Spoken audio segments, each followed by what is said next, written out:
Entrando no Santo dos Santos, pra ver a face do meu Senhor, a sua glória em mim penetra, dou louvor. Entrando no Santo dos Santos, pra ver a face do meu Senhor, a sua glória em mim penetra, dou louvor. Maranata, Maranata, ora vem, Senhor Jesus. Maranata, Maranata, ora vem, Senhor Jesus. Puro, perfeito e santo, justo e criador, o seu caráter inabalável dai louvor. Puro, perfeito e santo, justo e criador, o seu caráter inabalável dai louvor. Maranata, Maranata, ora vem, Senhor Jesus. Maranata, Maranata, ora vem, Senhor Jesus. Maranata,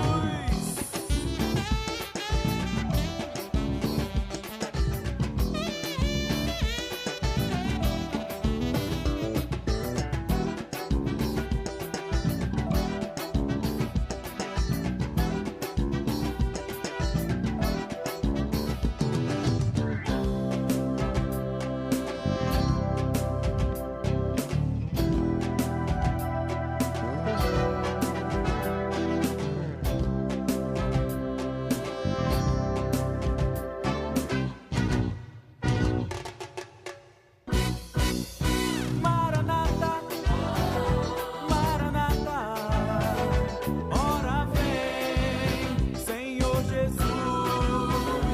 Maranata, Maranata, ora vem, Senhor Jesus. Maranata, Maranata, ora vem, Senhor Jesus. Maranata, Maranata, ora vem, Senhor Jesus. Maranata, Maranata, ora vem, Senhor Jesus. Maranata, Maranata, ora vem, Senhor Jesus. Maranata, Maranata, ora vem, Senhor Jesus. Maranata, Maranata, ora vem, Senhor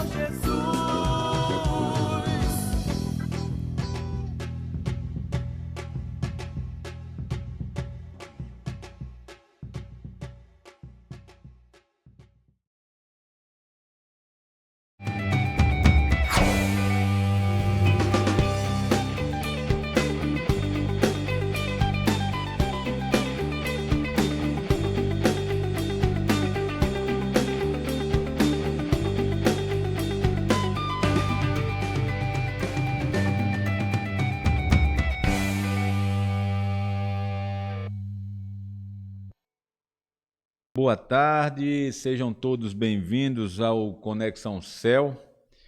Nesse sábado nós estaremos tratando do assunto segurança pública. A segurança pública estará em debate aqui, mais uma vez. E para discorrer sobre essa matéria, nós convidamos um especialista com um currículo muito rico nesta área.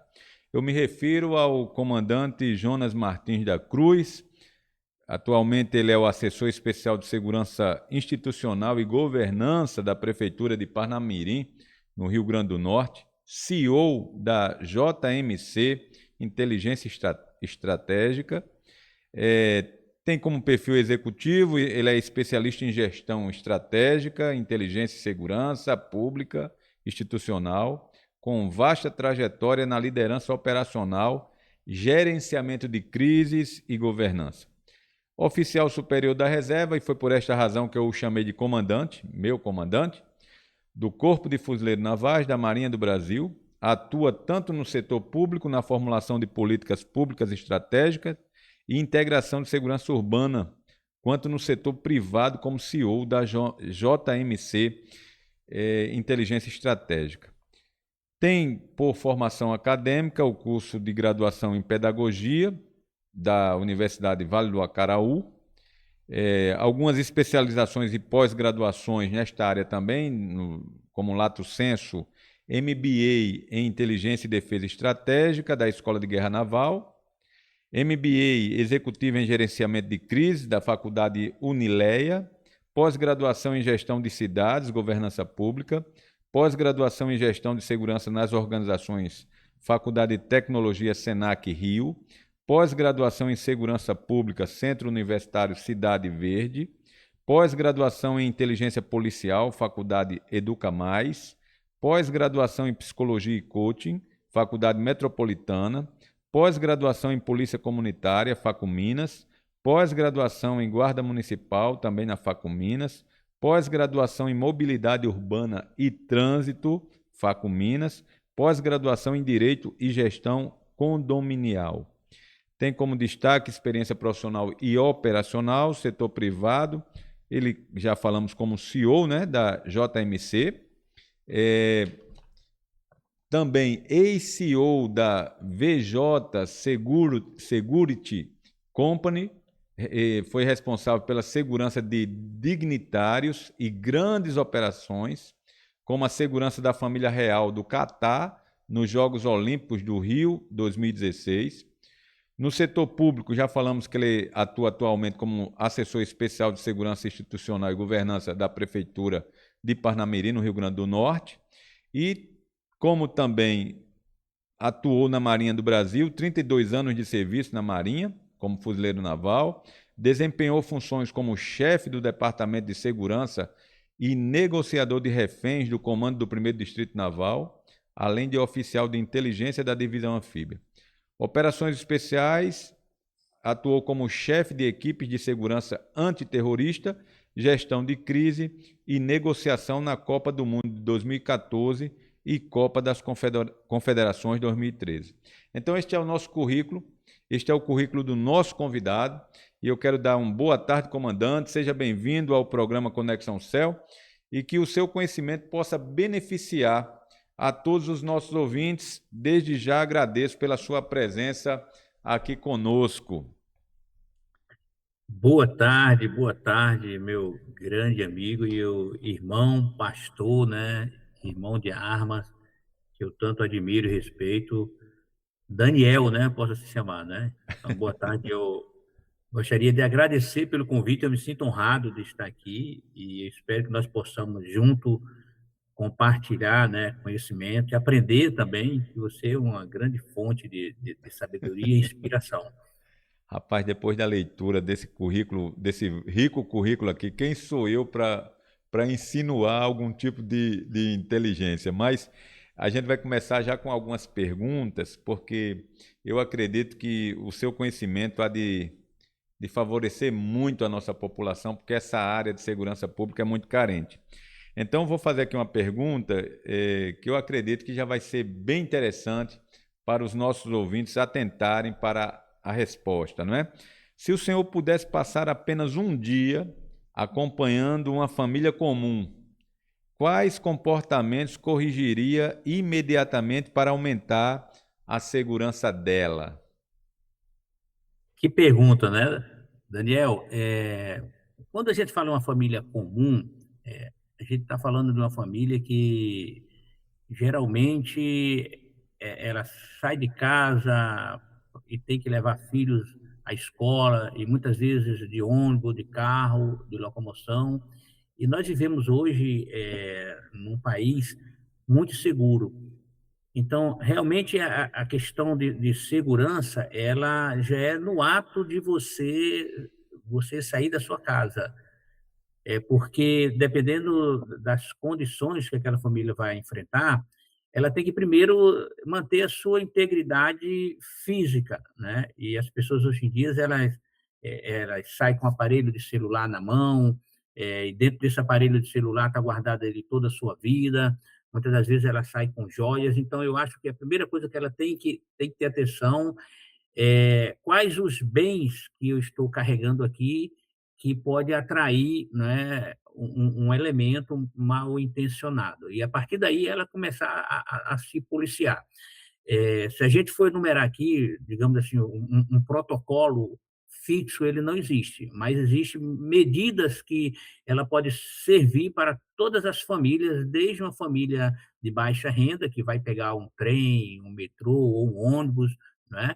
Até uma família de pessoas ricas. Então, ela tem que sair de forma que ela não seja vista, não chame atenção. Esse é o primeiro, entendeu? Então, quando eu digo que é que não chama atenção, antigamente a gente gostava muito de se exibir, né? De mostrar que tem um bom relógio, que tem um bom aparelho de celular. Então, todas essas questões ela tem que ser evitada, porque tudo isso chama atenção. Isso o que os olhos não veem, entendeu? Isso a gente fala desde aquela que vai sair a pé, como aquela que vai ser de carro. Numa locomoção de carro, você vê muitas pessoas com os vidros, né, que a gente chama de aquário, sem uma proteção ali visual, né, e que, às vezes, com objetos ali dentro do carro, que eles podem atrair, né, o elemento mal intencionado, que o elemento mal intencionado está em todos os lugares. Evitar rotinas e pelos mesmos itinerários, entendeu? E aí evitar objetos de valores, evitar lugares aglomerados, sempre que possível, aglomerado que eu estou dizendo é de pessoas mal intencionadas, entendeu? Mas também evitar lugares de erro, por isso que eu estou dizendo a você, não existe um protocolo fixo para você sair de casa com segurança, mas existe algo que é comum a todas as pessoas, que isso daí vai ajudar bastante, entendeu? Certo. É interessante porque a gente percebe que houve uma mudança cultural dessa perspectiva de segurança. Aqui, por exemplo, nós estamos em Juazeiro, o senhor está na cidade de Natal, uma capital. Agora sim, quando se vê a nossa relação de segurança, a cidade de Juazeiro já foi considerada uma das mais violentas do Brasil. Eu não sei como é que está atualmente essa classificação, mas com relação ao tempo, era muito comum. Eu estou aqui, comandante, já há 18 anos. Então, assim, conheço a história de muitas pessoas que falava bem no sentido de dormir com as portas abertas, conversar na calçada até altas horas, sem nenhuma preocupação com relação à segurança, porque naquela época o que se ouvia era de pequenos furtos.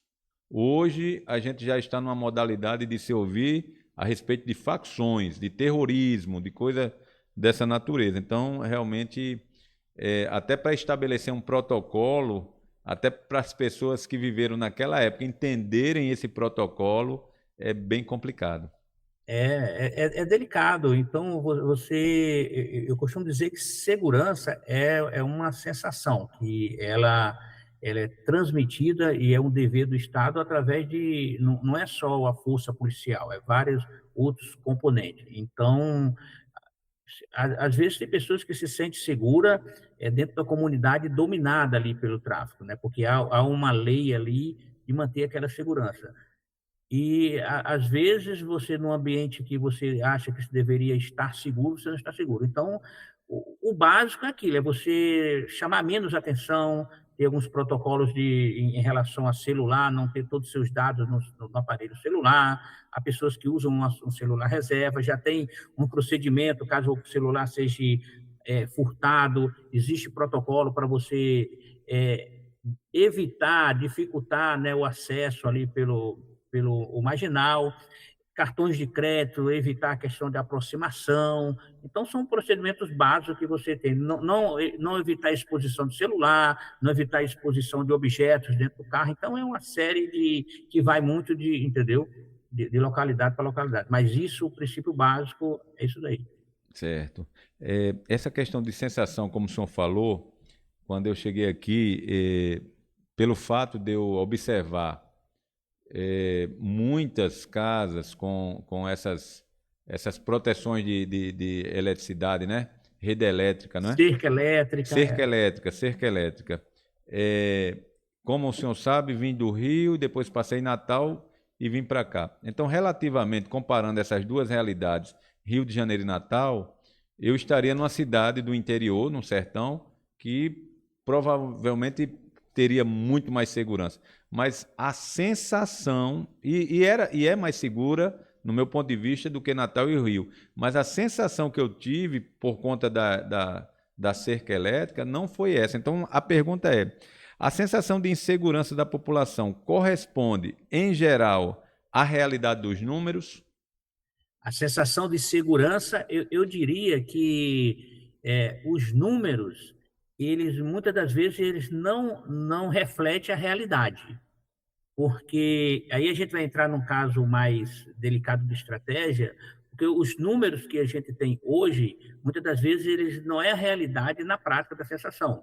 Você falou uma coisa interessante em relação às cercas elétricas, e se você prestar atenção, também é um fato que você percebe que aquele lugar não é seguro, é quando você, além de ver cerca elétrica, você vê grades, né? Grade nas portas, grades na janela. Então, isso reflete o quê? É um histórico de segurança, de arrombamento, de furtos, entendeu? Então, isso já é a primeira observação que você vai para um lugar para você dizer, poxa, aqui tem alguma coisa errada, entendeu?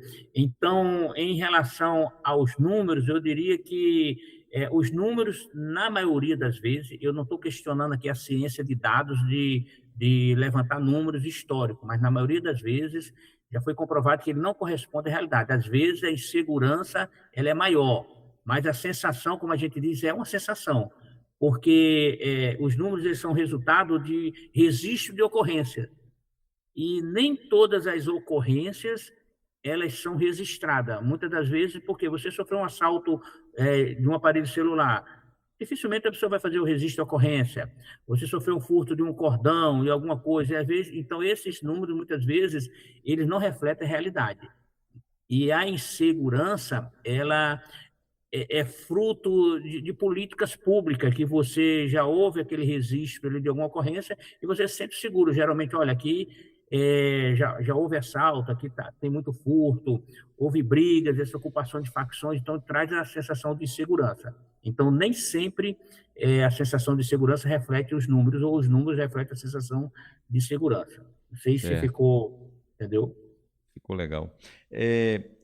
Agora sim, é importante a gente entender que existe também, por parte da mídia, né, um sensacionalismo quando vai divulgar determinadas notícias. E eu acredito que isso provoca, em demasia, um medo excessivo, e eu acredito que isso talvez não seja o melhor cenário para se viver, né? Viver com medo, você já demonstra ali uma certa fraqueza. Eu acho que quando você se protege de forma inteligente, você mostra uma estratégia de atuação. Agora, se você está receoso e amedrontado com os fatos, você pode até mesmo ser dirigido para uma tocaia, porque você perde muito com relação à percepção. Você está com o sistema nervoso alterado, né? Então, a pergunta que vem com relação a isso é: como os pais podem ensinar seus filhos a serem mais seguros sem criar um medo excessivo? Eu sei que a situação não está fácil, né? Para dizer assim, é melhor criar um medo excessivo, mas é lógico que precisamos ter uma certa tranquilidade para lidar com os problemas, né? A questão do pânico, isso aí é interessante. Aí você me fez lembrar do nosso tempo, remete a 89, Quando nós saímos daqui, você deve ter passado por isso, para o Rio de Janeiro, né? A gente saiu daqui para o Rio de Janeiro, todo mundo muito garoto, e o pessoal colocava o dinheiro ali dentro do sapato com medo. Quando a sensação que você ia desembarcar na rodoviária do Rio de Janeiro era que você ia ser logo assaltado. Isso é fruto de quê? De um pânico que é causado através da imprensa.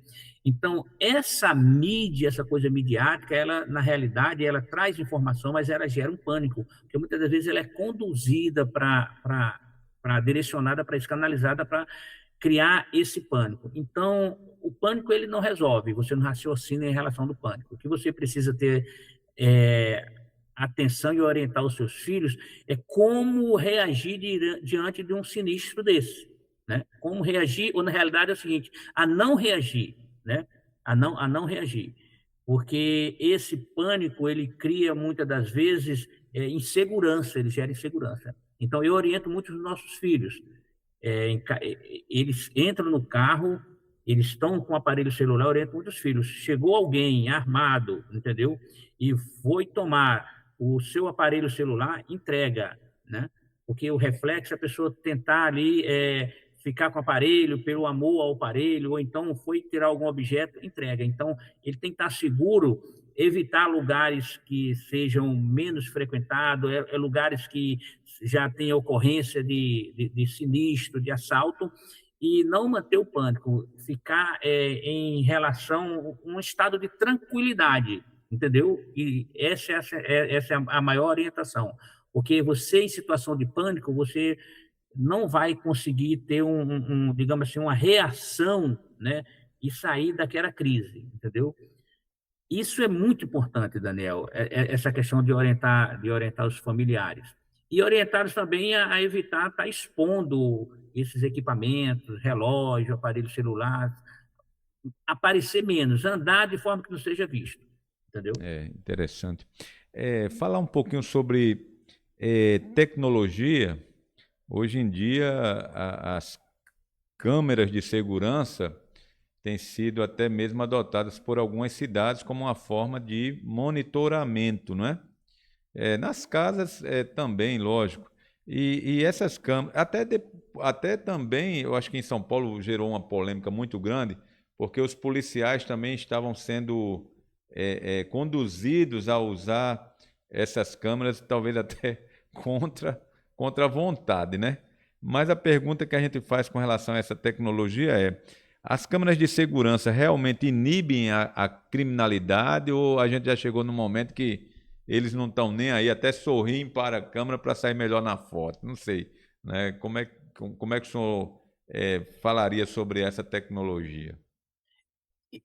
As câmeras de segurança, elas inibem, sim, elas inibem a criminalidade. Existe um conceito da teoria da janela quebrada, que a gente entra em outro equipamento, que não são as câmeras de segurança, mas as câmeras de segurança, mesmo a gente vendo casos isolados de bandidos, que a gente pode até dizer assim, de elementos mal intencionados, e fazer aquelas ações e até olharem para as câmeras, mas a presença de câmeras de segurança, de vigilância eletrônica, ela inibe. E a tecnologia da inteligência artificial tem facilitado muito em relação a isso. Então, eu sou favorável a essa questão. É claro que existe toda uma regulamentação, né? Uma regulamentação. E eu sou mais adiante, eu sou favorável, inclusive, às câmeras no próprio policial. Só que como foi apresentado, como foi direcionado e quem fez isso, né? Aí isso leva até para uma questão ideológica, quando a gente vai descobrir essa questão do policial. Então, se ele verificar como algo que vai protegê-lo também, isso pode ser usado a favor dele, entendeu?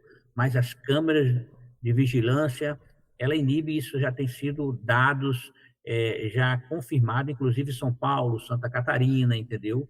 Isso aí tem inibido muito. Eu indico, eu sugiro, hoje em dia são equipamentos baratos, e é uma das sugestões que eu digo para ser usado até domesticamente, em sua residência. Se puder, coloca uma câmera lá, o bandido com noção, se existe, né, isso, bandido com noção, ele, né, bandido com noção, ele, quando vê uma câmera, ele sabe que está sendo filmado, ele resguarda um pouco, entendeu? É interessante porque no bairro que eu moro aqui, existe uma forma de comunicação entre os moradores, né?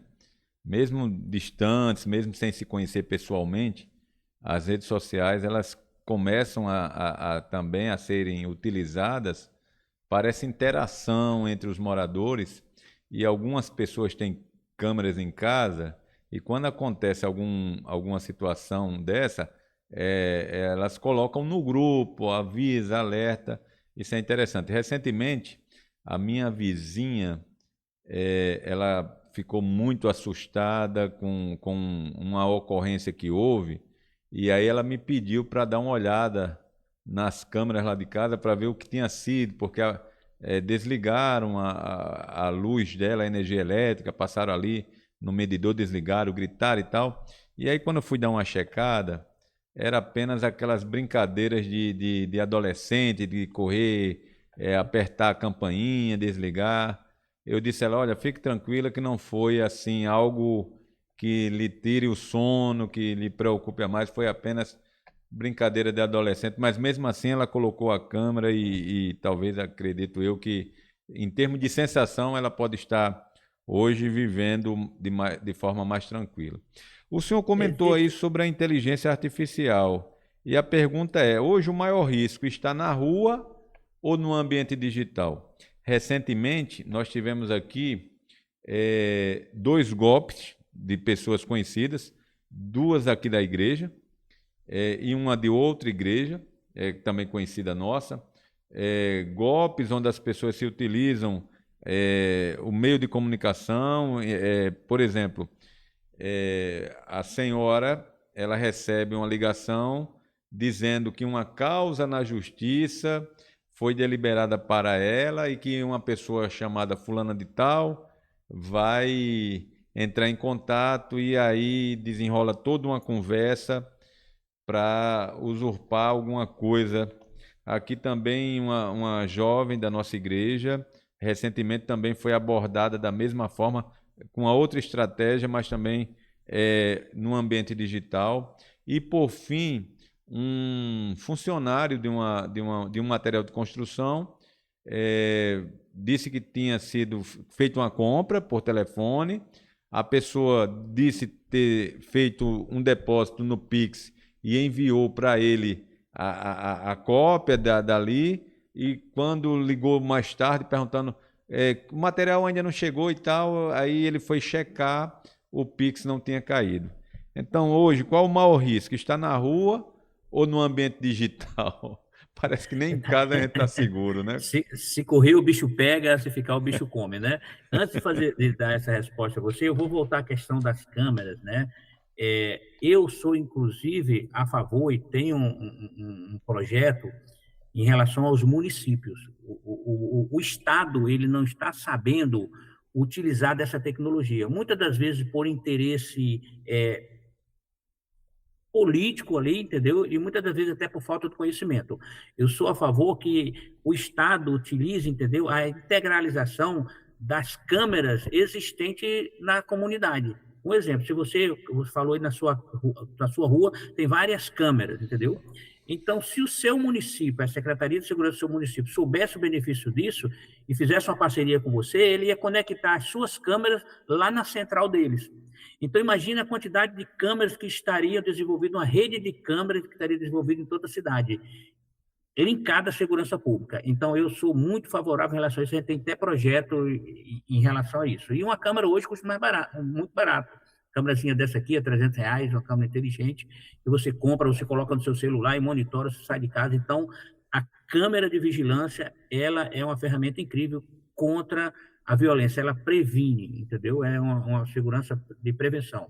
Em relação a você estar mais vulnerável dentro de casa, ou seja, na parte digital, do telefone, na internet, do que na violência física lá fora, eu diria que hoje em dia nós temos uma grande ferramenta que tem aproximado as pessoas, que é a internet facilitado muito, mas se você não tiver cuidados, e principalmente brasileiro, Daniel, O brasileiro, ele gosta de vantagem, a cultura do brasileiro. Então, o brasileiro, na maioria, eu diria, na maioria dos golpes, 95% desses golpes que ocorrem é porque ele viu ali a possibilidade de se dar bem. Pode analisar. Se você perguntar direitinho e você... O que eu faço a pergunta, se você... Teria outra forma de você ter agido? A pessoa teria, entendeu? Por quê? Porque ele vê naquilo dali uma possibilidade de tirar vantagem. Eu não estou justificando o criminoso é uma coisa, entendeu? Então, existe procedimentos que você tem que ter prevenção. Se alguém liga para você, já aconteceu comigo, ligar, lembra da época dos sequestros? Eu estou aqui com fulano de tal, entendeu? Eu Sim. estou com seu filho, ou o filho mandar uma mensagem que eu estou com fulano. Existe procedimento, ligou para você, falando que está com filho. Primeira coisa que você faz, o reflexo da pessoa é entrar em pânico. Não, liga para o filho, liga para outro número, cria códigos dentro da família, procedimento de segurança. Olha, se você estiver em pânico, numa situação difícil, você vai me mandar tal mensagem. Então, esse padronização já é uma ferramenta. Cria senha, entendeu? Cria senha. Então, vai ligar alguém dizendo que é o filho, você vai confirmar. Mandou uma vantagem, um benefício de fazer um Pix. Não existe isso. Vai conferir. Se está havendo alguma vantagem, desconfie. Os bancos geralmente não fazem isso. Não existe questão de você pagar boleto, vantagem. Então, a maioria das vezes é isso. E a rede social e a internet tem contribuído muito para isso. E nós somos muito vulneráveis. Nós somos muito vulneráveis. Nós postamos tudo nas nossas redes sociais, entendeu? Nós postamos onde nós estamos, nós colocamos histórias online, presenciais, as pessoas sabem onde é que está. Qualquer, eu digo, bandido que mal intencionado entra numa rede social qualquer e ele já faz uma engenharia social e fica fácil de você pegar aquela pessoa, descobre onde ela frequenta, ver quais os equipamentos que ela tem, e hoje em dia a pessoa fica colocando tudo. Então, tem que ter muita prevenção em relação a isso. A rede social, a internet é uma ferramenta boa, mas também pode ser um mal para a sociedade. Então, tem que saber usar, tem que se prevenir, porque o golpe está aí. Mas só cai no golpe, nas 95% das pessoas, é que ele foi buscar alguma vantagem, entendeu? E até também curiosidade, porque, por exemplo, eu recebi recentemente um e-mail que veio do Detran. Então, provavelmente um órgão oficial, né? Eu só desconfiei porque ali tinha, para que eu acessasse ali um código, não se chama código, acessasse ali Um link, algo... né? Hã? Um link, né? Um link. A palavra é essa. É porque depois dos 58 parece que fica faltando o tico-teco o Você está muito link, bem, Daniel. rapaz. Você não está com 58, não, rapaz. Eu Não diga isso, não. tô com cara de quanto? Diga aí, para eu ficar mais feliz Os caras nessa dos tarde. 39. Aí, rapaz, eu vou convidar você mais vezes para a gente fazer mais programa Conexão Céu. Aí, continuando aqui, recebi esse e-mail do Detran com um link, e logicamente que a gente já recebe a orientação de não acessar nenhum link, porque ali é uma forma deles roubarem as informações, né? E aí eu tive que resolver outras questões e passei lá no Detran e perguntei sobre isso. Ela disse, não, isso não procede porque nós não enviamos nada para o usuário fazer desse tipo de coisa, né? de acessar por meio de link. Então, eu fiz certo, mas eu fui lá perguntar. Então, tem muitas coisas com relação a golpes virtuais e a gente precisa, de fato, infelizmente, comandante, o público idoso é muito vulnerável nessa questão. Não sei se Não é por fazer alfabetizado parte, digitalmente. né, a gente está aí migramos para uma tecnologia que não fazia parte da sua época e infelizmente tem que os filhos estarem ali sempre conduzindo, dizendo, olha, não faça isso, não, se vier com link, não acesse, e até mostrar o que é um link, não é? Então aí está... Viu, Daniel? Um caso que recentemente que tornou público no Brasil foi a questão falando dos idosos, os empréstimos consignados, né? Os empréstimos consignados. Muitos desses empréstimos foram feitos por idosos por acessar. entendeu? E o idoso nem sabia, ele chega lá no banco, a pessoa mais, até funcionário mesmo do banco. Então, a orientação para idoso é o seguinte: não passe senha de Gov para ninguém, não vá, se for precisar fazer um consignado, chame um neto, chame algum familiar, idôneo também, é interessante isso, entendeu? Não faça desacompanhado, porque às vezes chega lá, é um atendente mal intencionado, tem pessoas mal intencionadas em todos os lugares, entendeu? Uma pessoa que está ali oferecendo algo que ele vai, muitas vezes passa a senha do Gov, senha é pessoal intransferível. Então, para o idoso, é preciso que tenha esse acompanhamento familiar de alguém consciente que evite isso, porque os consignados foram isso, né? Muitos consignados, o meu pai foi um caso desse. Meu pai foi descobrir que tinha consignado que ele nem tinha feito, entendeu? Como é que foi feito aquele... Em algum momento ele cedeu a senha para alguém que foi lá no banco, entendeu? E aí a pessoa mal intencionada fez aquele consignado que caiu noutra conta. Então, é muito cuidado em relação a isso. Principalmente o idoso é um público muito, muito vulnerável, É, entendeu? Então, é preciso que tenha eu lembro, acompanhamento. rapaz, eu lembro até de uma pessoa idosa aqui, que ela, por saber que tinha aí problema de esquecimento, ela pegava a senha e anotava, mas, mas apesar de ser um procedimento de segurança, colocava num local visível, né? Então, assim, eu adoto algumas coisas, né? Alguma forma. Por exemplo, se eu coloco a senha, uma data de nascimento de alguém, de alguma pessoa conhecida, ao invés de eu colocar a data, eu coloco o nome da pessoa. Então, aquilo ali vai me remeter à data de nascimento daquela pessoa. Então, assim, são medidas simples, talvez. Essas são as minhas medidas, não é a medida do especialista aí, não. Mas é uma forma que eu percebo que tem condições de também favorecer essa questão do esquecimento, sem dar na pinta que aquilo ali é a botija, né? Eu já fui caso, você me fez lembrar uma amiga nossa, né? Que ela, toda organizada, ele veio falar para gente que organizava as coisas tudo direitinho, mostrou um livro, aí tinha um livro lá, e dentro da parte do livro tinha assim, as senhas. Então ali tinha senha de tudo. Quando eu olhei assim, vi aquele nome, as senhas, tinha senha de tudo. Eu digo, pelo amor de Deus, tire isso. Então é esse cuidado que tem que tem que ter, entendeu? Criar senhas que dificulte, passar para alguma pessoa confiável. São cuidados que evitam Até alguns esse negócio de confiável, rapaz, está complicado, porque muitas vezes até um neto ele se aproveita disso aí para oh, fazer rapaz. empréstimo.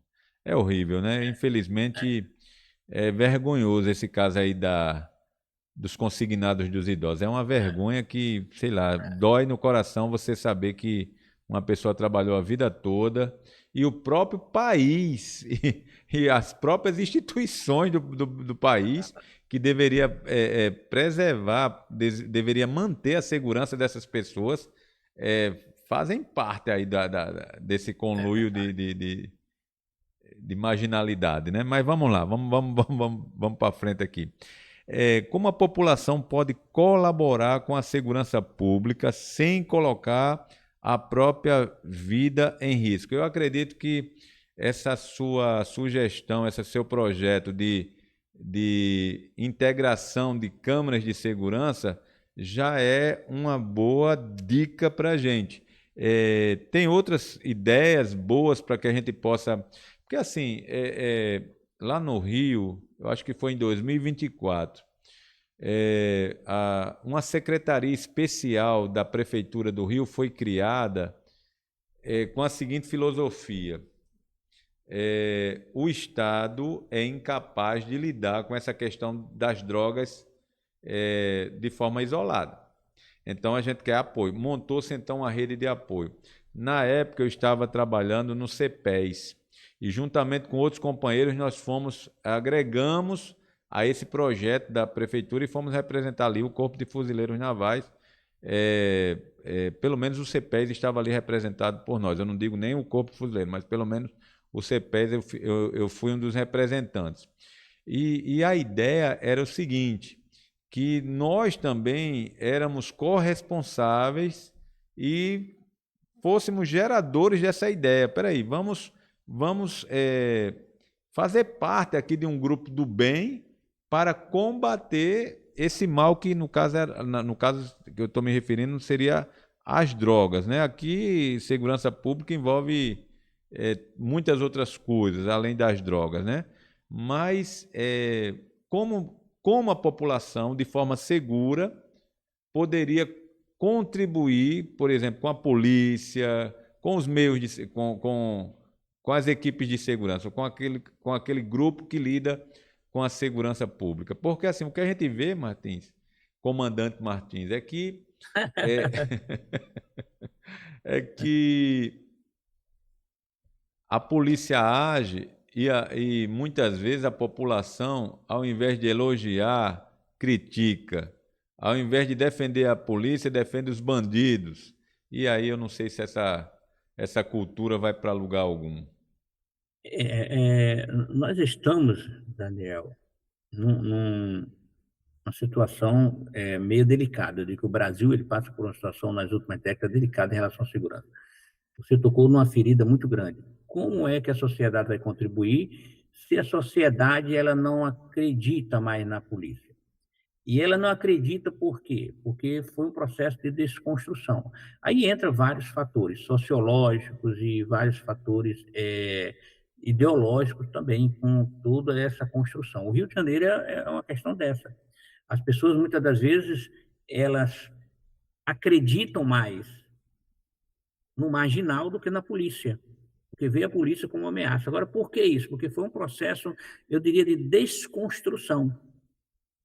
Não foram implementadas políticas públicas, a ausência do Estado. Tudo começa... Essa é uma ferida muito grande que existe no Brasil. Tudo começa com a ausência do Estado. Não existe vácuo no poder. Quando o Estado ele se ausenta, alguém toma conta. E dentro das comunidades mais carentes, esse alguém que toma conta tem sido os marginais. Aí, com essa Constituição que deu nas décadas de 90, do crime organizado, então criou-se dentro... Então, vamos lá, numa localidade, aí você vê como é emblemático, numa localidade, numa comunidade onde o Estado esteve ausente, com implementação de política pública, né? Saneamento básico, iluminação, o que mais? Coleta do lixo, coleta do escola. lixo. Então, com essa ausência de política pública, alguém foi lá e ocupou. Alguém foi lá, colocou a luz, alguém foi lá, colocou a internet, alguém foi lá e disse que você tem segurança, entendeu? Alguém foi lá, deu emprego, é claro que é um emprego ilícito. Então, esse alguém, ele conquistou essa pessoa. E alguém disse o seguinte, olha, aquele cara lá que é o bandido, que é o policial, porque ele vem aqui tirar isso tudo seu, e o governo ele não te dá isso, ele te dá. Então, aí começa a inverter a questão. Aí começa, entendeu? E aí começa um sistema de segurança falho, um judiciário falho também. Então, cria uma deturpação de conceito muito grande. Então, você dizer hoje como a sociedade, eu acho que, eu vou ser bem sincero, como a sociedade pode contribuir hoje para a segurança pública? Vamos lá, aprendendo a votar, aprendendo a escolher os seus representantes. Eu acho que esse é o primeiro passo. Aprender a escolher os seus representantes. E aqui eu não estou falando de ideologia política. Quem eu estou votando? Será que o que essa pessoa vai poder contribuir para a segurança pública? Qual a ideologia dela? Qual o passado dela? Mas o brasileiro ele não aprendeu ainda a votar em relação a isso. Então, isso é a primeira coisa, aprender a votar, aprender a colocar seus representantes lá. Porque são esses representantes que vão fazer essas leis fazer acontecer. O segundo, eu diria, dentro de um ambiente menor ali, né? Contribuindo com a polícia, entendeu? Contribuindo com a polícia. Aí você vai ver como é que ele vai contribuir. Aí você vê como é complicado? Como é que eu vou mandar uma informação para a polícia se eu não sei se, em alguns casos, a polícia não está envolvida? Entendeu? Como é que eu vou fazer uma denúncia? Como é que eu vou chegar numa delegacia e dizer, olha, eu fui assaltado ali?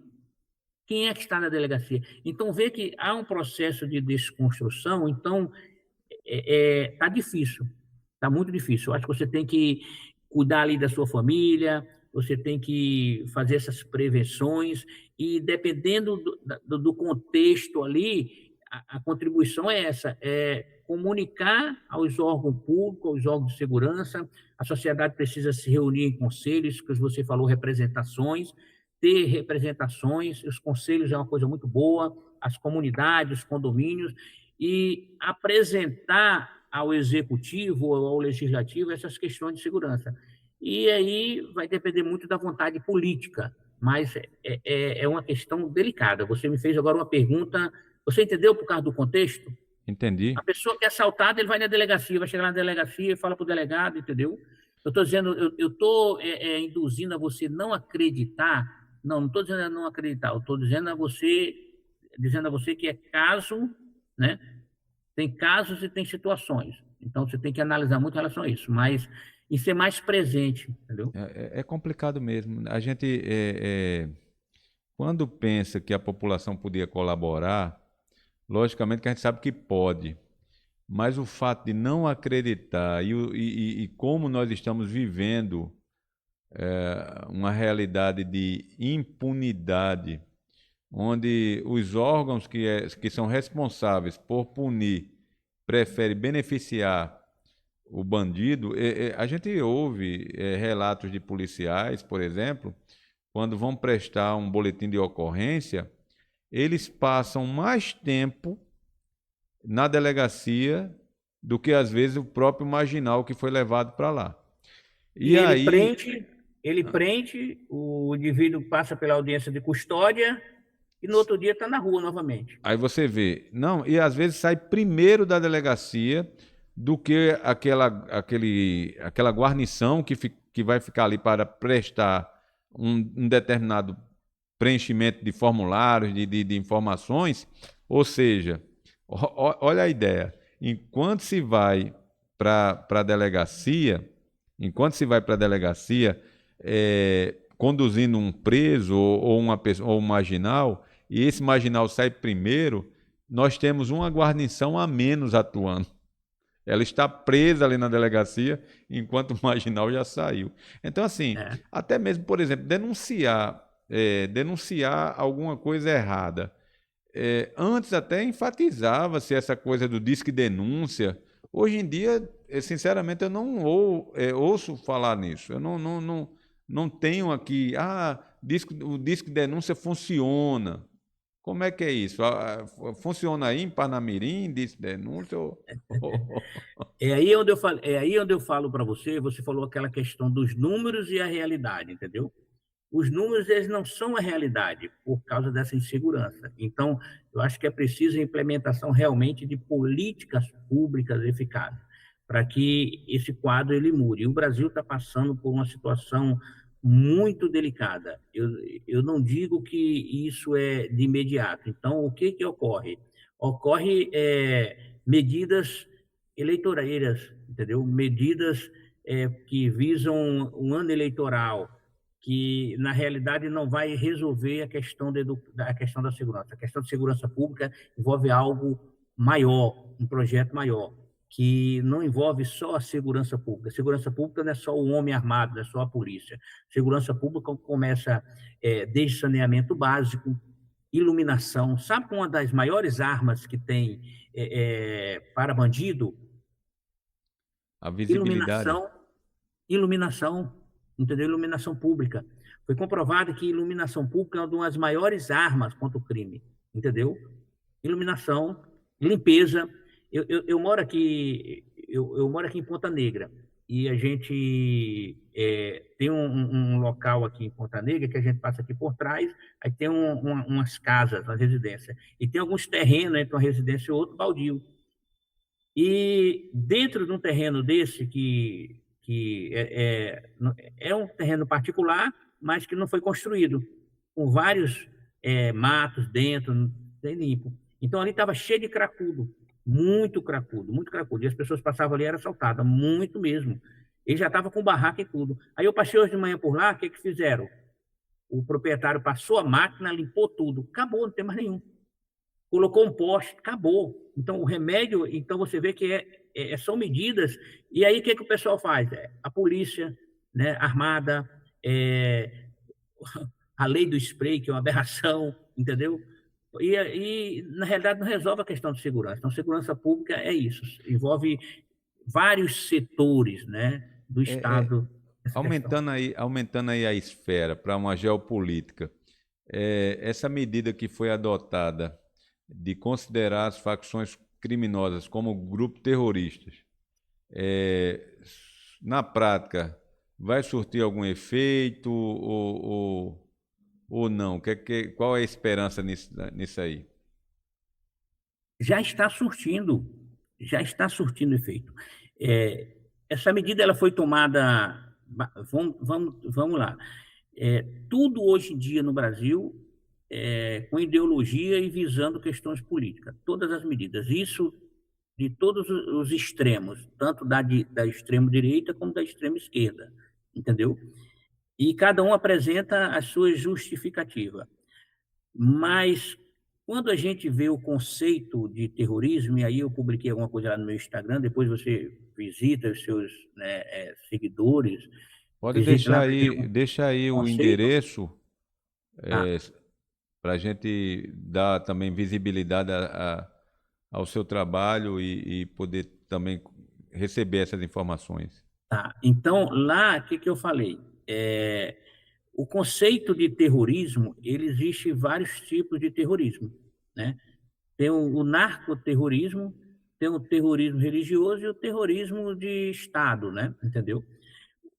A questão do Brasil hoje, se a gente for verificar em questão de domínio de território, quando eles fazem muito em defesa, né? E o pessoal diz, não, não pode, porque os Estados Unidos vão invadir o Brasil e nós somos soberanos, né? Ser soberano é ter o controle de todo o Estado. Na prática, hoje, o Brasil não tem um controle. O Brasil, o Estado não tem um controle de todo o território físico, não tem. A prova disso, vê lá no Rio de Janeiro, É vê verdade. onde o Estado entra, entendeu? Vê nas fronteiras. Então, isso daí é o narcoterrorismo, entendeu? O narcoterrorismo. Então, é enquadrado realmente em terrorismo.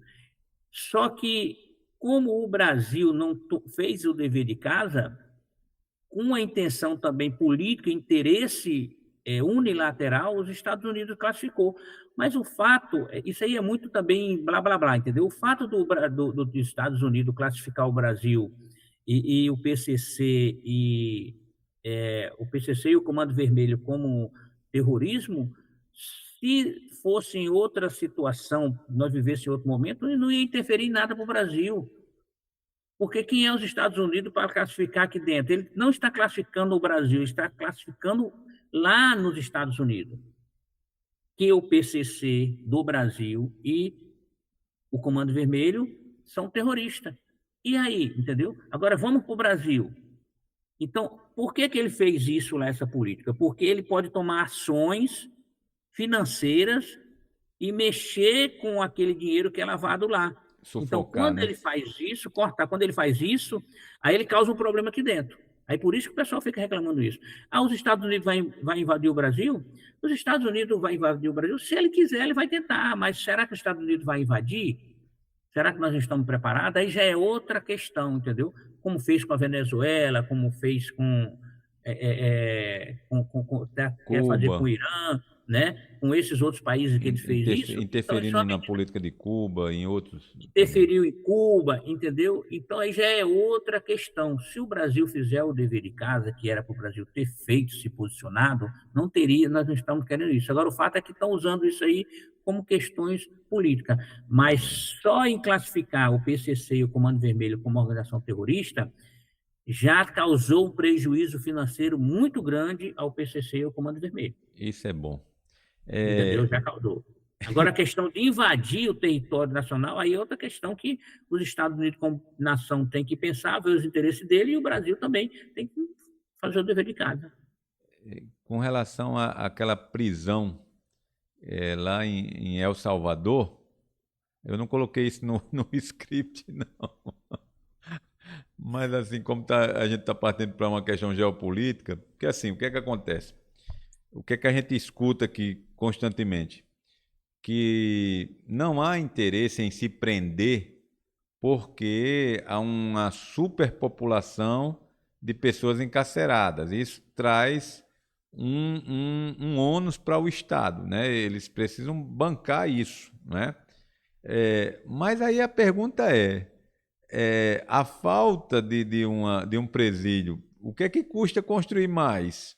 E o que é que a população prefere? Então, parece que El Salvador mexeu um pouquinho com esse pensamento de segurança pública, forçando a gente pensar que não é o fato de uma penitenciária estar cheia que não se pode construir outras, né? Agora, pensar que isso é um fator para liberar preso, para não ser preso e continuar com impunidade, sinceramente, eu poderia até pensar, eu quero pagar mais imposto, mas eu quero que o meu imposto seja direcionado para uma prisão melhor, algo que me dê mais segurança. Não sei. Quem sabe um dia a gente vai visitar El Salvador junto, se você quiser me pagar minha passagem para a gente visitar. El Salvador tem outros modelos que adotaram uma política drástica, entendeu? Que é muito delicada essa atitude, como Singapura, né? Singapura também aconteceu isso. Singapura foram mortos os criminosos. E você vê lá que a criminalidade é zero. Eu tenho algumas restrições, Daniel, particular em relação ao que foi A esse feito tipo em de El adoção de Salvador. medida. Eu tenho, entendeu? Eu tenho até por minha formação também cristã em relação a isso. Eu acho que a questão do Brasil não é a construção de presídio. O presídio não vai resolver a questão de segurança pública. A solução para a segurança pública não é o que foi feito no Rio de Janeiro e morreram 120 vidas lá. Não é. Não que eles eram bonzinhos, não é. Sabe por quê? Porque aqueles 120 que foram mortos, lá já tem 360. Entendeu? Então não resolve. Se matar, fizer uma ação daquela a cada 6 meses vai ter mais gente ocupando. O problema do Brasil e a solução não é isso. A solução da segurança pública, ela começa, primeiro, numa reforma estrutural de política e do judiciário. Primeira coisa, reforma das leis, entendeu? Reforma das leis. Quando reformula as leis, aí tem que ter um legislativo consciente com a implementação de políticas públicas. Se você fizer a solução para a segurança pública tem jeito. Se você fizer uma ocupação no Morro do Dedé, você já deve ter participado disso, das Forças Armadas, estrangula ali, mas eles vão para outros lugares, entendeu? Eles vão para outro lugar, Então, é correr atrás do rabo.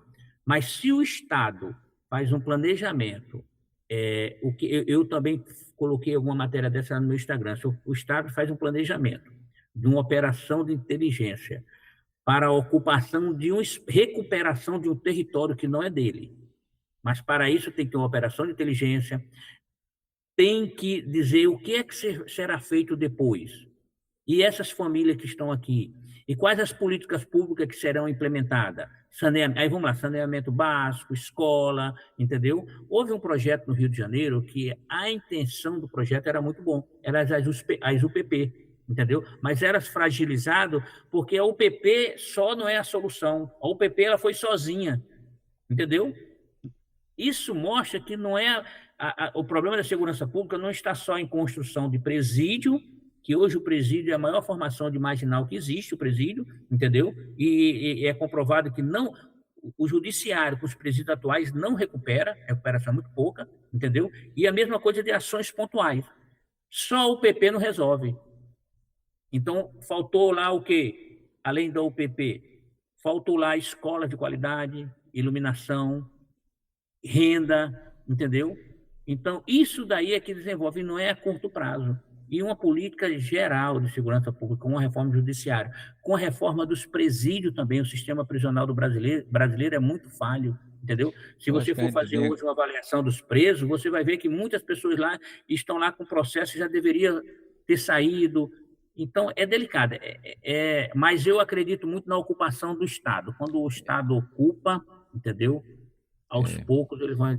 Quando a gente depende da boa vontade de quem manda, aí fica mais difícil ainda, viu, mano? Porque assim, se fosse pensar em reforma, tem muita coisa nesse Brasil que precisa ser reformado. E lá em Brasília tem muita coisa para ser reformada ali. Então, há interesse, né? A quem interessa esse caos. Quem ganha com toda essa desgraça que nós estamos passando? Tem gente que está ganhando muito, né? Mas vamos lá, vamos voltar, vamos baixar a poeira aqui da geopolítica, vamos voltar aqui. Mitos e curiosidades. Existe algum conselho de segurança muito popular que na prática não funciona? E aí eu vi você comentando sobre o spray de pimenta que foi Parece que regulamentado o uso, né? Foi, saiu. Eu tô até com conteúdo dessa semana sobre spray de pimenta. Existe, o spray de pimenta é um deles, entendeu? Outra coisa que não funciona, você andar armado, hoje em dia é um deles também, entendeu? É você reagir ao assalto, né? Por que eu estou questionando? Eu não estou questionando o uso do spray de pimenta.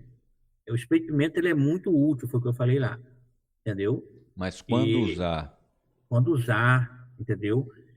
E quem está na mão aqui em casa, as minhas filhas e a minha mulher, elas portam inclusive taser, entendeu?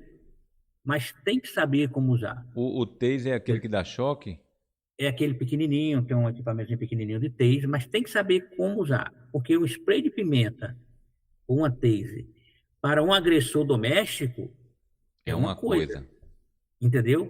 Mas quando você diz, olha, toma o spray de pimenta, a solução, e a pessoa está com o spray de pimenta na bolsa, vem um assaltante com a arma, ela vai pensar que aquele spray de pimenta vai resolver, até ela tirar o spray de pimenta, até ela direcionar o jato, que a pessoa não sabe, ela pode até direcionar o jato para ela mesma, entendeu? Ela já levou um disparo. E aí a reação do bandido vai ser um reflexo. O cara, geralmente esses assaltantezinhos que andam armado aí, a maioria deles, eles não sabem nem usar arma. Eles estão nervosos ali, tremendo, com o dedo no gatilho, e qualquer reação, eu não diria que é uma defesa, né? Mas o reflexo A dele reação.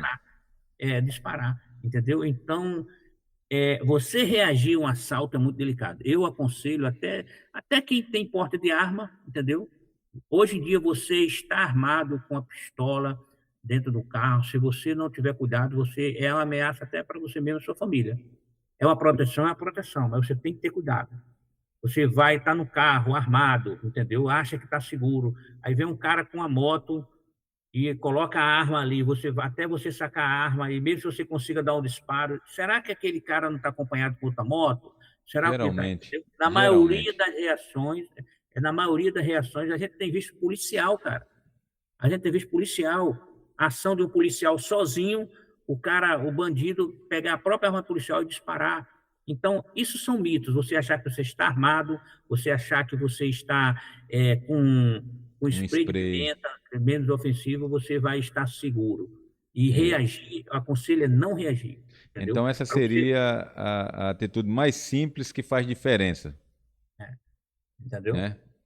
Essa, a não reação seria Não reação, não reação, não reagir, não não reagir. reagir. Entrega o que Tomar tem que entregar.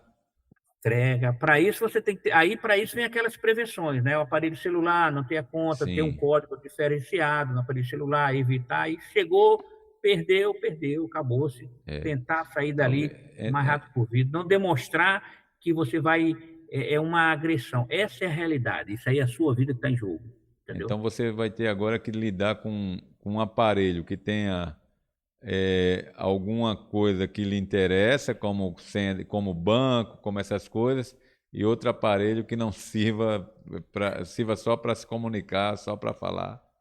Apesar de que Isso, isso, hoje o Pix, como é que a gente vai usar se não tiver naquele celular? isso é o ideal. A sugestão de Pix é interessante que você tenha ali. O interessante é que você tenha um aparelho em casa com todos esses dados que você tem, mais seguro, entendeu? Não sair com ele, ou ter num local mais seguro e ter um outro que tenha só o básico ali, entendeu? Que tenha só o básico. Porque realmente hoje está tudo aqui. Você perdeu o seu É, celular, está é tudo, está a verdade. sua vida aí, está tudo, entendeu? Tá certo. A gente já está quase partindo para o final. Tem aqui ainda dois blocos de perguntas, Já, né? rapaz, está tão gostoso, Tá tá? bom, tá bom. Apesar de que o assunto não ser um assunto tão doce como o mel, né? A gente está É. falando de segurança pública, mas assim, esse assunto ele traz uma reflexão para todos nós, né? Independente de classe econômica, é um assunto que atinge a toda a população. Bom seria se tudo funcionasse bem, né? Se tudo estivesse ok, mas infelizmente. A pergunta é um pouco pessoal. Depois de tantos anos na área, o senhor mudou algum hábito pessoal? Sim, eu mudo e eu tenho ações de prevenções que a gente vai sempre tendo atenção, entendeu? Em relação à segurança. Porque dependendo do ambiente que você estiver, hoje não é só você, é os seus familiares, entendeu? Você não só se expõe seus familiares. Então, vários lugares, eu nunca fui de frequentar lugares que oferecessem muito risco. Já teve alguma Ah, ocorrência que sofreu ou não? não, não, não tive, não tive. Eu tive algumas situações no Rio de Janeiro, de você estar no meio do trânsito e você foi interessante, né? Eu estava na Barra e num carro que não era blindado, que no Rio eu usava carro blindado e tinha um carro que não era blindado. Nesse dia eu saí para buscar um pagamento, saí da ilha para ir para a Barra e vinha com esse pagamento dentro do carro e no C4, né? Eu tinha um C4 junto com a minha esposa. E do nada foi naquela época que ele derrubaram o helicóptero ali na Barra, né? Do nada parou tudo e começou aquele, né, corre, corre, carro na contramão. E aí minha esposa, foi interessante, minha esposa estava preocupada com o dinheiro que estava na... A gente não estava com carro blindado nesse dia, né? E ela chegou e disse, filho, é polícia. Aí eu digo, meu amor, se joga embaixo, fica tranquilo que eu vou sair daqui e eu não sei dizer se é polícia ou se é bandido. E eu não sei qual seria a pior situação. Vamos sair daqui. Entendeu? Então foi uma situação muito delicada, mas de sofrer assalto, assim, Mas essa não, aí já porque a é gente um sempre trauma, né? Essa situação já é uma situação traumática e que traumática. realmente já muda a nossa maneira de pensar, né? E ocorrências em âmbito, e você estando em ação, já foram várias, né, no Rio de Janeiro, que a gente sempre estava com dignatários, entendeu, com segurança, graças a Deus nunca ocorreu nenhum sinistro, mas você passa por várias situações. No currículo que nós lemos aqui, achei até interessante, né? Como segurança da família real do Catar nos Jogos Olímpicos do Rio 2016. Estava como chefe de segurança? Eu fui convidado pelo príncipe do Catar, um amigo meu, né, pelo nosso currículo, para a gente fazer a segurança da família real do Catar. Então, a minha empresa, a nossa empresa, né, minha empresa, nós fizemos a segurança da família real do Catar durante todo o período que estiver aqui. Nós pegamos no avião e Foi no Rio de devolvemos Janeiro? no Rio de Janeiro, nas Olimpíadas, entendeu? Nós montamos toda a estrutura, foi algo muito grande, entendeu? E foi nós que planejamos e executamos Rapaz, toda a parabéns. segurança. Foi uma estrutura toda grande. Eita, rapaz, são coisas que marcam a nossa vida, né? Apesar de ser algo que fala de proteção a pessoas importantes, mas assim, lidar com no próprio país, né? Vem uma pessoa de fora conhecer o nosso país, poderia ser uma coisa maravilhosa, como é, né? Como é chamada a cidade maravilhosa, mas tem que ter essa necessidade, né? Conhecer a segurança pública pelos noticiários. A gente até já falou um pouco sobre isso. Ajuda ou atrapalha no combate ou na proteção? Meu sogro, rapaz, às vezes ele fica ali assistindo aquilo ali. Eu já nem gosto muito de ver essas notícias. Para mim, eu acho que na minha concepção, eu estou perguntando a um especialista, mas na minha concepção eu prefiro não ver. Não sei se isso me torna uma pessoa mais vulnerável, mas em termos de sensação eu me sinto melhor, entende? Pode até ser algo contrário a outra pessoa, já que a gente está falando de sentimentos, né? Eu não sou aquela pessoa que desconheço a realidade, mas ficar ouvindo isso constantemente para mim é algo que não é legal. Agora, não sei para um especialista se isso faz parte da função de estar acompanhando todos esses noticiários que abordam essas questões. A televisão e a mídia, violência da Ibope, né? Isso aí causa pânico da Ibope, entendeu? Então, eu aconselho a pessoa não vai mudar em nada. Se você souber e tiver essas prevenções, é claro que você deve acompanhar, entendeu? Saber se, por exemplo, você vai para a cidade, ocorreu algum sinistro, está tendo alguma ocorrência, isso aí vai servir, são serviços de utilidade pública. Agora, você ficar vendo na televisão, matou fulano, tem aqueles jornais, aquele repórter, que se você só falta, você está assistindo e o sangue está descendo aqui, né? Está descendo aqui, dali vai criando uma situação de pânico em você, e você já sai com medo, entendeu? Então, eu acho que não ajuda em nada, não. O que ajuda é você tomar essas medidas de prevenções individuais de sua família, entendeu? Tanto dentro ou casa ou condomínio, entendeu? Que hoje em dia antigamente você dizia, não, condomínio é seguro, mas às vezes até dentro do condomínio você não sabe quem é seu vizinho, entendeu? Às vezes aqui mesmo no condomínio que a gente mora, aconteceu da polícia chegar e ver, levar fulano, era um vizinho, entendeu? Às vezes o cara está infiltrado ali, então o que você tem que ter, o que ajuda é esses cuidados individuais, essas prevenções individuais, entendeu? Mas está assistindo televisão e ter ali um meio de se manter atualizado, entendeu? Isso aí ajuda, mas assistir Repórter Sangrento não. Eu lembro, rapaz, que uma vez eu estava aqui no gabinete na igreja e entrou uma mulher desesperada pela igreja. Pá, pá, pá, pá, pá. Aí eu disse, o que é que está acontecendo? Ela disse, sequestraram uma pessoa ali agora. Aí eu disse, aqui em Juazeiro, eu achei que a mulher não tivesse uma noção, estava desorientada. Eu achei que ela tivesse desorientada, mas não estava não. E eu disse, aqui em Juazeiro, isso deve ter sido, a senhora deve ter escutado isso lá do Rio de Janeiro ou em Salvador, aqui não. Aí ela foi embora, né? Quando foi à noite, eu moro num bairro que tem uma pizzaria na esquina da rua ali, né? Próximo à minha casa. Aí eu fui lá comprar uma pizza e tal. Aí o rapaz, que é o filho do dono da pizzaria, né? O dono da pizzaria até já morreu recentemente. Mas o filho do dono disse que tinha sido sequestrado bem pertinho de casa. E eu achava que isso não era possível acontecer nessa cidade.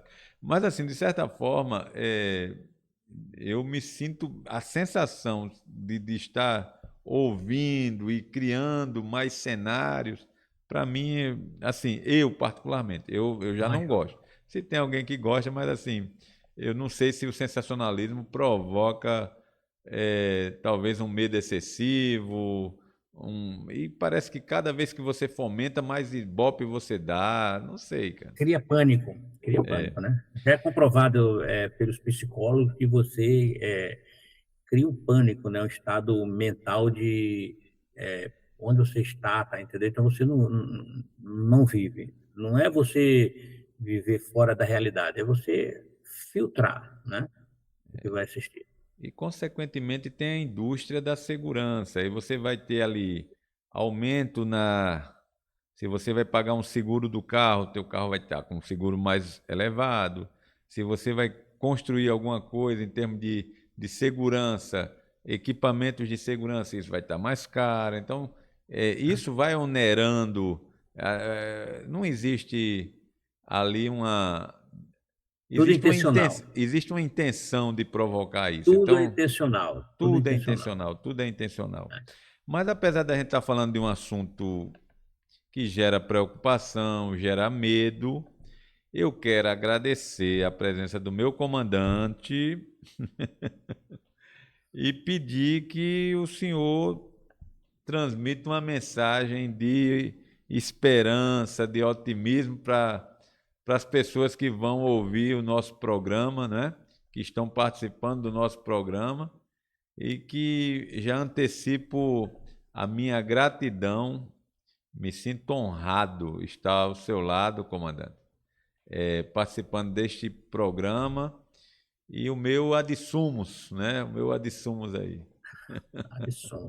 Pastor Daniel, meu pastor, meu amigo, me permita chamar assim, eu acho que pela irmandade que nós temos, né? E eu que agradeço, eu reconheço a sua autoridade pastoral, amizade, e vejo o quanto você tem uma mentalidade diferenciada em levar isso para o seu público, né? E isso faz toda a diferença, essa preocupação. Segurança pública, segurança ela é sensação. E ela não é só homens, o braço armado. A insegurança ela é fruto da ausência do Estado, onde o Estado não está presente com a implementação de políticas públicas, não haverá vácuo de poder. O crime ele vai tomar conta. Então, se um município, né, e começa pelo município, ele implementa uma excelente iluminação nas praças, saneamento básico, emprego, entendeu? Gera renda. Isso daí, aos poucos, vai construindo uma segurança. Isso é em todo lugar. E vai diminuindo. Todas as cidades que fazem isso, todos os países que fizeram isso, entendeu? Vai diminuindo a questão de segurança. E para o Brasil, eu diria que essa é a solução. É uma solução viável? É uma solução viável, mas depende das vontades políticas. E aí a gente volta na questão. Vontade política, nós que colocamos os representantes lá. Então, nós temos que ter muita atenção quando for eleger um representante. Qual a ideologia, o que ele pensa sobre o conceito. Hoje em dia está muito radicalizada, a direita, a esquerda, essa briga, mas tirando isso, qual o histórico da pessoa. E a solução, sim, para o Brasil. Eu diria e eu digo que a solução para o Brasil é Cristo, né? Só Cristo, né? Isso daí nós não temos como perder a esperança de que ele é a solução para o Brasil e torcer, orar para que ele toque nos corações das autoridades, toque no coração dos eleitores, para que dê ao brasileiro o Brasil que ele precisa, resgate a dignidade, sensação de pertencimento, e aí vem a segurança. Eu acredito no resgate do Brasil, eu acredito no momento que o Brasil vai ser resgatado de toda essa situação, que hoje nós não temos o domínio, né? Entendeu? Muito obrigado pelo convite. Tá certo? Continue orando por nós e vou estar aqui à disposição. Sou seu servo, tá, meu amigo? Rapaz, eu quem agradeço mais uma vez e espero, comandante, que o senhor tenha um tempinho para também vir nos visitar aqui em Juazeiro, viu? Tomar um banho de rio de um velho Chico. Eita. Vou arranjar uma bicicleta para você pedalar comigo, né? Quem sabe participar aqui de um culto maravilhoso para a gente também encher a nossa alma da presença do Espírito Santo, do nosso Deus, né?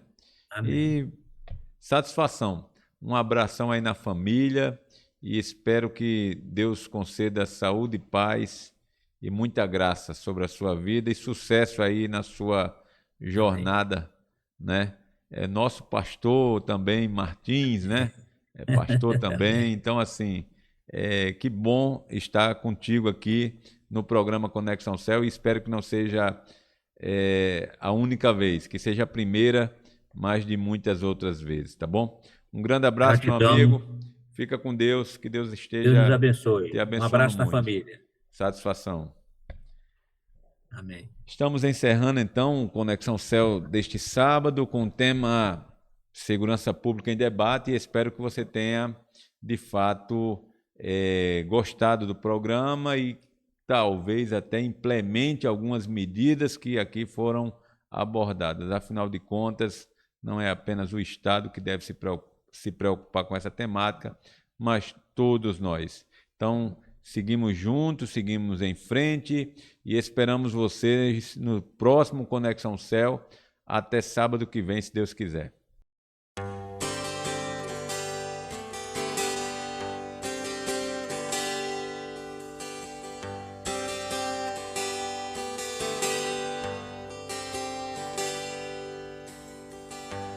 Não se acende a luz do sol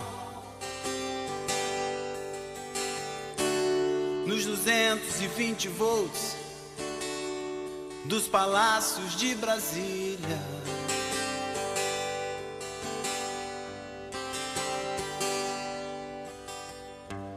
Não se acende a luz do sol com a chave de um carro conversível do ano.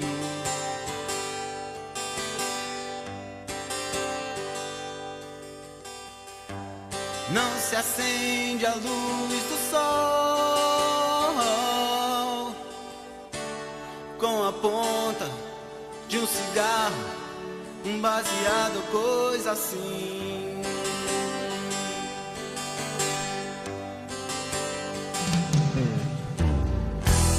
Pra que medir forças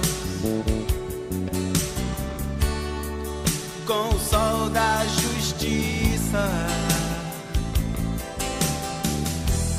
Pra que querer brilhar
que a estrela da manhã. Pra que combater o bem com o mal? De que lado você está? De que lado você está? De que lado você quer ficar? De que lado você está? De que lado você está? De que lado você quer ficar? De que lado você quer ficar? De que lado você quer ficar?